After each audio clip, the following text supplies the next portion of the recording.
Profitant justement de sa présence, les élèves de Gamba recalés à l'examen du baccalauréat pour trafic de bulletins se sont constitués en collectif pour solliciter du ministre de l'Éducation nationale une certaine indulgence pour cette année. Retrouvons une fois de plus nos envoyés spéciaux Laris Kalor-Mamengi et Syria Karis. Ces 700 élèves concernés par la mesure d'exclusion au baccalauréat suite au trafic de bulletins. Les jeunes se sont constitués en collectif et ont profité de la présence du ministre de l'Éducation nationale, par ailleurs fils de la localité, pour solliciter son indulgence. Nous implorons votre pardon et votre gratitude, car nous savons que nous sommes fautifs pour cette année. Nous reconnaissons avoir outrepassé les décisions prises par le chef d'établissement en ne considérant pas la notion redouble, la première sous nos bulletins de l'année antérieure. Bien que nous ne pouvons changer le passé, nous vous demandons de bien vouloir agréer à nos excuses, Monsieur le ministre.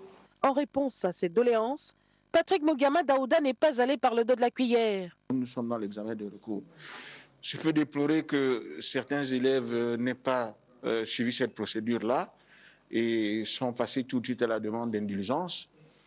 Mais il faut bien savoir, qu'on me demande d'être clément, je l'ai été puisque je n'ai pas envisagé, contrairement à ce qui m'a été proposé, de poursuivre les enfants au pénal, puisqu'il y a des faits de faux usage de faux. Parce que pour moi, l'essentiel, c'était de donner des sanctions qui soient pédagogiques et qui permettent aux enfants de comprendre que pour réussir dans la scolarité, il ne faut pas tricher.